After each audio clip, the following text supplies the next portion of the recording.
All right, we got a 2008 Volkswagen R32. It's been replaced before. This is our bead that we're working with here. Little extra wide, super thick. Right here in particular, the urethane bead is up against You can see the A-pillar hanging over and at the the body. And we pull the molding off, and you can see how much is squished up, trapping all the air in there.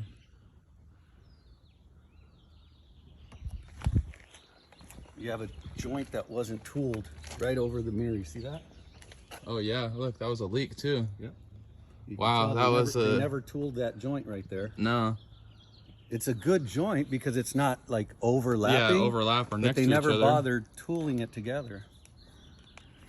But this is, yeah, like you said, Chris, a real world install. A lot of the jobs are not just the brand new car. Yeah, so I mean, this is normal. This is like normal for your everyday installer, right. You know? So we're gonna go over the way to prep it of how you would when you have a situation like this, and you can't just, you know, come over here, just brush all the dirt out, shave it, prime it, and be good. And then over here, just like no priming. This must have been done just within the last year or two, because the primer still, these scratches still haven't corroded real bad. Yeah. But there is a lot of scratches along the top here that were never covered, never protected. But yeah, you're right. This is real world stuff. This is what you guys are seeing. Probably what, half the time, half of your installs, maybe not that, but this is what you run into. You're cleaning up somebody's mess. Always. So our recommendation at this point, normally, right, you have a pencil wide bead, right? You're working today with Honda Civics, 2018, 2019 Corollas. They have urethane beads that are narrower than my pinky, right? Yeah. But those urethane beads are allowing air to circulate, you know, at the pinch weld side, at the A-pillar side, and allowing the urethane to cure. This is a great example of what it's not supposed to be, because of how you got the urethane squished out on this side and squished out on this side. So at the factory beads we're seeing, you're seeing something like this, where you have a gap on this side and a gap on this side. That way you have air that can flow through easily. So when your cowl is all snapped in, you'll still have air underneath there to dry it out. Yeah, just you got to keep in mind, with respect to what we do on the aftermarket side, it's very different than what the factory does, right? The factory has the luxury of building a car and that car not be driven for what, a month more? Yeah. We, on the other hand, are handing over keys almost immediately. So we need to understand that with regards to what we do, it's very different than what the factory does, because we need to keep in mind that these adhesives need air to cure, right? Yeah. You block out air, you block out curing. It's not uncommon for urethane to still be wet 3 weeks later, a month later. Yeah, well, you've seen it in, you know, some of the guys, some of the factory installs, even the Fenkel, I think it's the Fenkel or something. They go to the train yards and they're doing them, and you know, this car's been there a month now, but they're pulling a window and it's still wet. Still wet at the core. Yeah. Now that's not an unsafe situation, because obviously those windshields are not meant to be replaced again, right? For whatever reason, glass is being replaced, you know, within a day or two, or a week of the original install, and because it was wet, that does not mean it's safe, but or unsafe.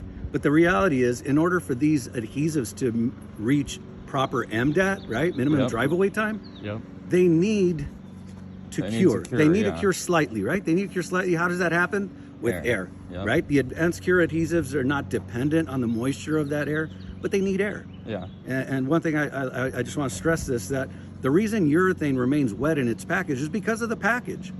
But when you apply so much adhesive, like they've done so on this vehicle here, the package becomes the car.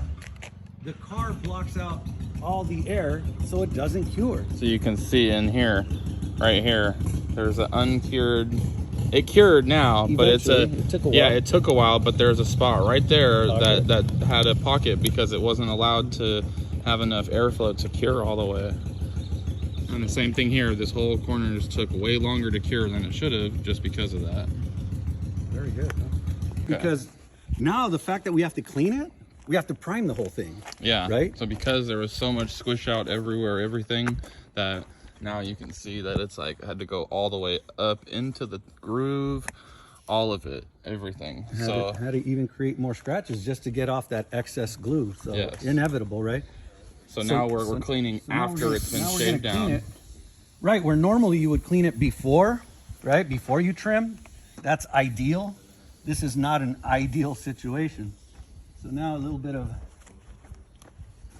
cleaning is required, right?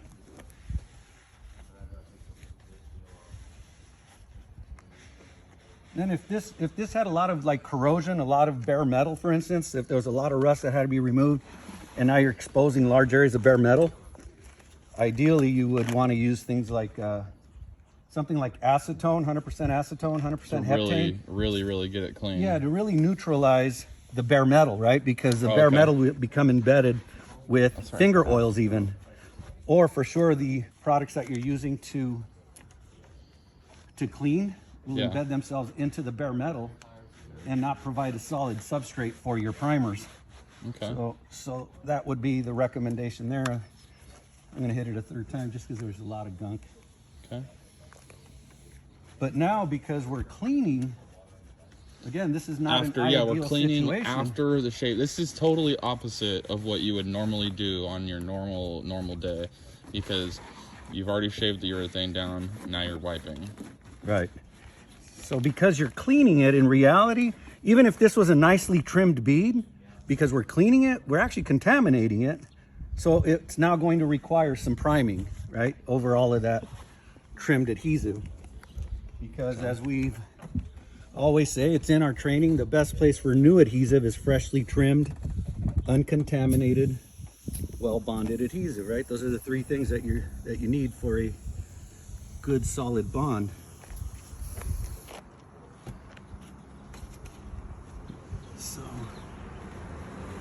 But I'm glad that we got this car in particular, because this is a lot more common than... It's a more of a real world situation here, instead of just like, okay, you know, we have a nice bead and you have the opportunity to clean around it. Let me hit it one last time here. So I've gone over it quite a few times. So if this were a freshly trimmed bead, we wouldn't want to clean it, right? Because the best place for new urethane is freshly trimmed urethane, uncontaminated urethane, which you would want to clean first. So now this is going to require a whole lot of priming, right? Okay. One coat on areas that do not have any exposed metal. Any exposed metal areas and temperatures above 20 degrees. You want to point out on here where you're talking about? Because I think some may confuse some of this with some of this. Right. So areas that you might have scratched yourself in the removal process, you don't know whether you cut through the clear coat, the color coat, and the e-coat.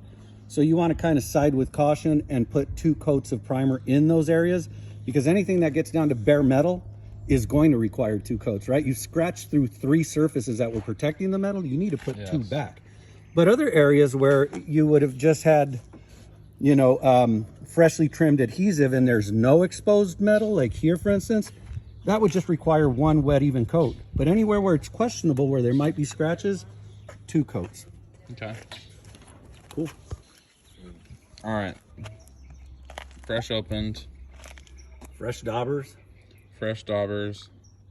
So what we're doing here is what? Recoating the nicks and scratches only, right? Not the entire body. Not the entire body, but the nicks and scratches only. Those are going to require secondary coat. Because we've waited our 2 minutes now. We've waited 2 minutes so in now temperatures we have... above 20 degrees. Remember to wait 6 minutes in temperatures from 20 degrees and below. And above.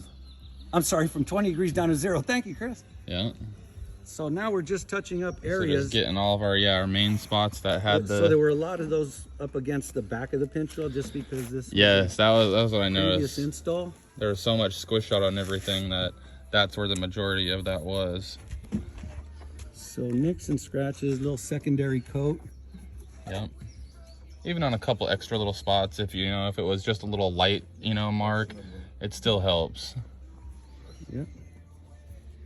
But you don't want to reinsert a dauber. As you saw, we have 2 daubers got gone. brand new daubers, fresh daubers. You don't want to reinsert a dauber, especially off of the pinch weld. The dirt that accumulates behind pinch welds is dirt that accumulates after it rains and after the car is washed. And even though everything was cleaned, you saw him wipe it 3 times on each side, you're still going to have little bits of contamination that end up in the dauber if you do a double dip. Which will ruin the rest of your bottle. Yep. So do not reinsert a dauber when you're priming the body. On a windshield's different. You'll see. Because you'll be cleaning your windshield beforehand. That's right. So the windshield will be clean. The windshield will be clean far better than what we could possibly do to the body. So if your bottle's going out at 3, 4, 5 days, even a week in, you're contaminating your bottle and it's messing up the rest of the concoction in there. Yeah. It's supposed to be 2 weeks. 14 days. 14 days right. for a brand new bottle. Now it doesn't matter if it's extremely, humid out or extremely hot out. It's important that after each use, you put the inner seal back on and then cap it. That's going to get you those 14 days, right? Because if you leave your bottle sitting on the car here with the cap off, the sun up here is just curing your whole bottle as it sits. So you dip, put your cap on, put your caps on right away. Otherwise, it's starting to cure inside there. So then your outer layer is just going to get cured and you're going to get gum up really quickly. That's right. Everything looks good. We got everything double primed now. So the body's prepped. You can see it all. Yep, the body is all the way prepped now. Clean, double primed, everything. Now 2 more minutes again after the double prime. That's it, and then we'll go to the glass. All right. Dirty window. So we're looking for the high levels of contamination. This melamine foam sponge works awesome. I know we used to have Beta Braid. Beta Braid, as you guys might know, it's gone or going away. It's still a great product if you've got it, but otherwise, melamine foam sponges. This is a Mr. Clean sponge. You can use the Home Depot brand. You can use the Sika brand. You can use the www.spongeoutlet.com brand. They're all pretty much made from the same company, BASF, and they all pretty much work the same. But you can see how we'll focus down here how the glass cleaner just kind of fish eyes. Yeah, big time. Breaks down. So we'll focus our cleaning. You can hear there's a little bit of abrasiveness. But we'll focus our cleaning just in what is the bonding surface area. Obviously across the bottom, it could be anywhere. It could be here, here, here. So we're gonna focus all the way across the entire black area. Now this should get almost all of it this initial pass, but if not, we'll be able to check it for any remaining contaminants, right? By just hitting it with a little bit of glass cleaner again.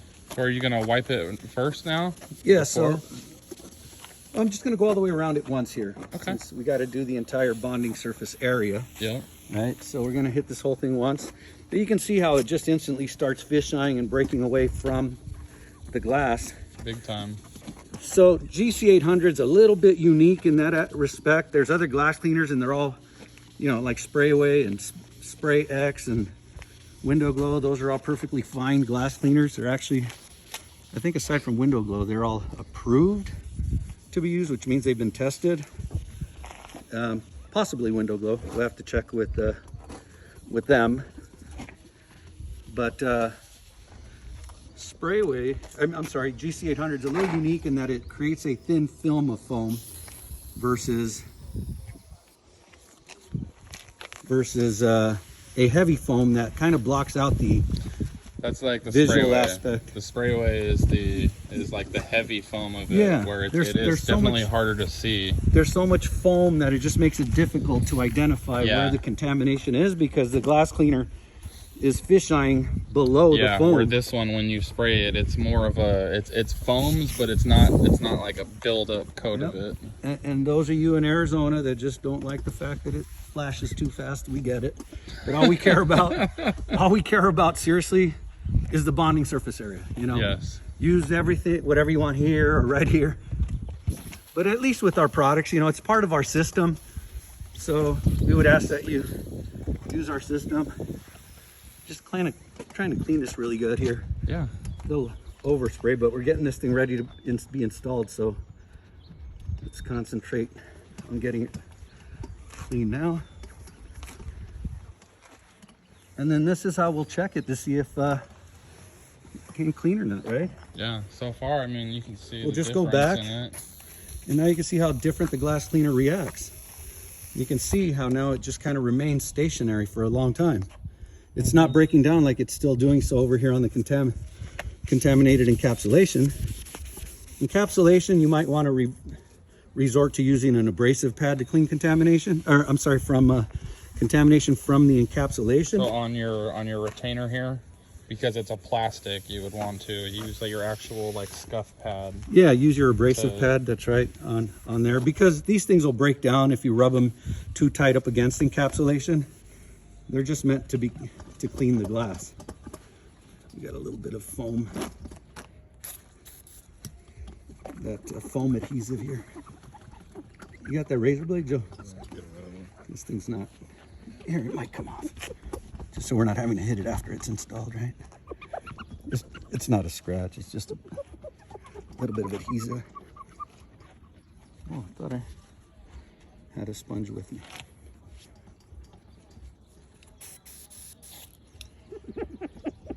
All right, it's pretty much gone. Jeez, those things are a pain in the ass. But there it is, again. We can go back and hit these areas and you can just see how that now looks. Way different there. That's ready to receive primers, adhesives, or both, right? So anyway, you can't use your better judgment anymore. You can't just assume that one part's okay and the other one's not. You should clean all of them the same. And that melamine foam pad or an abrasive pad, do something. Don't just use this. Paper towel glass cleaner, it's not enough, right? This, with 100% certainty, is not going to cause our products to fail off of that glass, right? So anyhow, just to highlight the cleaning process on the glass. Okay, so primer's on, 2 One minutes wet, dried, one one coat. Because With it's the primer already stick. fritted. Yeah, it's already fritted. There's your frit, the black frit right there. Okay, same as all along here. Right, a widened everything. path to make sure that we hit primer and not a unprimed area. So we widen the path, but it's one even wet coat all the way around, 2 minute dry time. And now we're ready to shoot the adhesive. All right, so Okay. you know, Joe's beads look really, really nice here. Kept the urethane way off of the pinch weld, that nice V bead. It's You're not slightly gonna get higher the- than the roof line, right? That's a rule of thumb there. You can see there's high spots and low spots. So by starting your point slightly higher than the roof, those high points are gonna touch, but then the low points are gonna reach as well without having to press down excessively. Pressing down too much is what widens the bead and then runs the risk of getting urethane Yes, like onto we the had back all of the the pinch weld urethane up and onto there. your interior trim. So now it's just a matter of setting the glass and lightly collapsing that V bead. You've already done a good job of tooling your joints. This one resulted with a Yes. couple of joints. As long as they're tooled, they're ready to go. Always tool your joints. Just Always like tool you your saw joints. when the very beginning of this video, there was a connection over here that wasn't tooled and it had a split in it and it was Right. leaking. So this is ready to go. Glass is ready to be set. You've got an 8 to 10 minute working time. You want to make sure this doesn't skin over on you. So Doesn't matter glass about is the prepped. heat. It doesn't matter about the temperature that you're in. Doesn't matter, as long as you're working, you know, these products work and the amount of excessive heat that you can handle, but all the way down to 0 degrees, at least with this Express30 that we're utilizing. Express30 and Express Plus, you know, Both there down is to no 0 max degrees. temperature range, but obviously you don't want to get below 0 degrees, not recommended below 0 degrees. But good job, let's set it in. Okay. All right, so the glass has now been decked, right? Little slight massage. You don't want to slap it because you don't want to apply excess pressure on here, because then you're really going to widen the adhesive bead, right? The footprint. You just want to collapse it slightly. And because the adhesive was shot with the applicator at 90 degrees to the bonding surface, there's a lot of solid footprint on the body to begin with. And you can see that once you set it down, the glass is no longer sliding on you. that slide is what causes a lot of these leakers, because in areas where the urethane had very low contact, because say it was shot out of a rounded bottom with a low angle V bead or a round bead, right? Same thing, it's gonna come out rounded at the bottom, so there's low contact, the bead rolls and the glass slides. By shooting it this way, the glass has a solid footprint, the adhesive has a solid footprint, the glass is going nowhere, as you can see. Yeah. We're still gonna put some tape, at least until the adhesive reaches minimum drive-away time, right?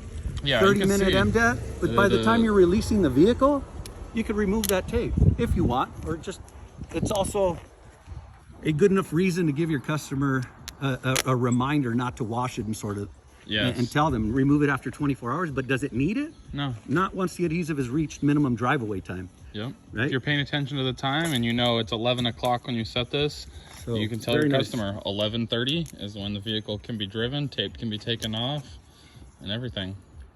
Real good. Successful install, man. Right on.